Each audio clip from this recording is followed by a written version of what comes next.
देश में crypto currency और सोशल मीडिया के विनियमन की चर्चाओं के बीच प्रधानमंत्री नरेंद्र मोदी ने इन दोनों को लेकर अपनी सरकार की गंभीरता फिर जाहिर की है।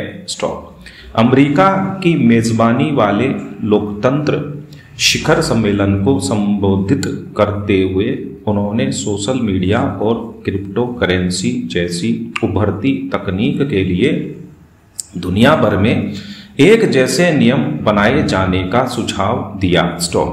उनका कहना था कि इनको लेकर सभी देशों को मिलकर काम करने की जरूरत है ताकि इनका इस्तेमाल लोकतंत्र को मजबूत बनाने के लिए हो, न कि कमजोर करने के लिए। क्रिप्टो करेंसी का हिसाब किताब दुनिया के लिए अबूझ पहेली बना हुआ है, तो सोशल मीडिया ने स्वतंत्रता और स्वच्छंदता की विभाजन रेखा लांघकर कई देशों का सिरदर्द बढ़ा रखा है। सोशल मीडिया के दुरुपयोग के खतरनाक आयाम इतनी तेजी से सामने आ रहे हैं कि इस पर लगाम कसने की जरूरत बढ़ती जा रही है। हालांकि भारत में इसी साल फरवरी में सोशल मीडिया को आईटी कानून के दायरे में लाया जा चुका है। फेसबुक, ट्विटर, व्हाट्सएप आदि पर अपेक्षित सुधार नजर नहीं आता। इन पर डाली जाने वाली सामग्री की निगरानी के लिए सजग तंत्र अभी विकसित नहीं हुआ है। सोशल मीडिया अफवाहें और गलत सूचनाएं फैलाने का सहज सुलभ मंच बन गया है। आपत्तिजनक और विद्वेष फैलाने वाली सामग्री का खतरा यथावत है। चिंताजनक पहलू यह है कि ऐसी सामग्री की रोकथाम पर खुद पहल करने के बजाय सोशल मीडिया कंपनियां सरकार की सख्ती पर टकराव की मुद्रा में आ जाती हैं। जाहिर है सोशल मीडिया कंपनियों को जिम्मेदार, जागरूक और विवेकपूर्ण बनाने के लिए कुछ कड़े कदम फौरी तौर पर जरूरी हैं। दूसरी तरफ क्रिप्टो करेंसी की लोकप्रियता जिस तेजी से बढ़ रही है उसने भी भारत समेत कई देशों की चिंता बढ़ा रखी है। फिलहाल भारत में करीब 10 करोड़ लोगों यानी कुल आबादी का 1% से भी कम के पास ही क्रिप्टो करेंसी है। शेयर बाजार की नियामक संस्था से भी क्रिप्टो करेंसी में निवेश करने वाली कंपनियों को आईपीओ लाने से रोकने के लिए गाइडलाइन जारी करती है। भारतीय रिजर्व बैंक के पूर्व governor Raghuram Rajan crypto currency को पानी का बुलबुला बताते हैं, फिर भी इस आभासी मुद्रा में लोगों की रुचि बढ़ रही है। देश में क्रिप्टो करेंसी को लेकर फिलहाल कोई सरकारी गाइडलाइन या नियम कानून नहीं है। सरकार संसद के मौजूदा सत्र में इनके विनियमन के लिए बिल पेश करने की तैयारी में है। इसी तरह की पहल को दूसरे देशों से अपेक्षा है ताकि भविष्य में किसी तरह के जोखिम की गुंजाइश न रहे।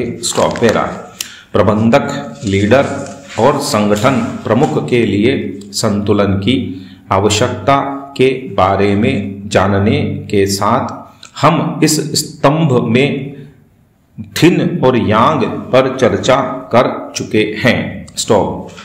हमने यह भी समझा कि प्रकृति के संतुलन तंत्र के माध्यम से विरोधाभासों को संतुलित रखने से संगठन की समग्र प्रगति कैसे हो सकती है।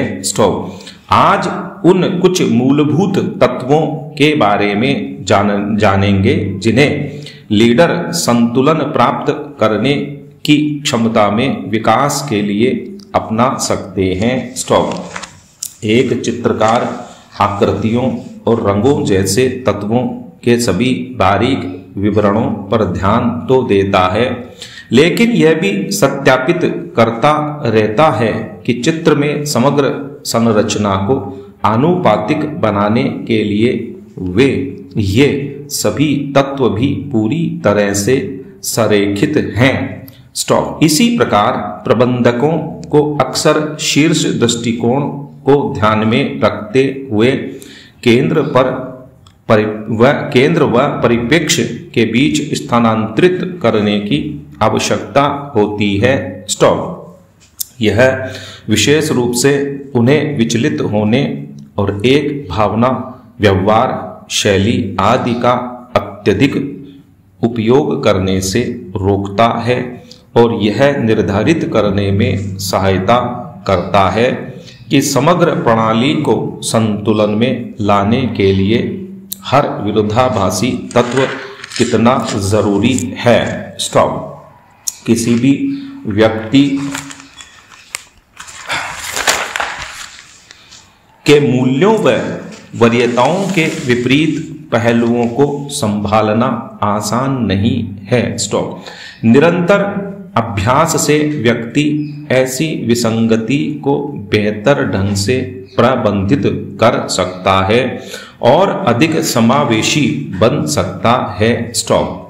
संतुलन मुख्य रूप से समानता सुनिश्चित करने से जुड़ा है। स्टॉप। किंतु जब हम गतिशील स्थिरता के बारे में बात करते हैं तो वह समान अनुपात में अवयवों के होने पर नहीं बल्कि उनके संयोजन के समग्र संतुलित प्रभाव को महत्व देता है। स्टॉप। समानता और निष्पक्षता से अक्सर अव्यावहारिक या अन्यायपूर्ण समाधान प्राप्त हो सकते हैं क्योंकि इनमें वास्तविक जरूरतों व मतभेदों को नजरअंदाज कर दिया गया हो सकता है। स्टॉप। दूसरी ओर समभाव विवेकपूर्ण विकल्पों की ओर ले जा सकता है। स्टॉप। एक लीडर को संगठन की प्रणाली, आंतरिक व बाह्य स्वरूप और उसके लिए आवश्यक संतुलन का पता होना चाहिए। स्टॉप। इससे व्यावहारिक निर्णय लेने में मदद मिलेगी और अप्राप्य और अवास्तविक लक्ष्य बनाने से बच सकेंगे। स्टॉप। प्रबंधकों और लीडरों को मात्र स्वयं की पसंद और प्राथमिकता पर नहीं टिकना चाहिए। उन्हें सहानुभूति बनाए रखते हुए चुनौतीपूर्ण कार्यों, उनकी प्राकृतिक शैली और वरीयता के विपरीत को दृढ़ विश्वास और आत्मविश्वास के साथ करने में सक्षम होना चाहिए।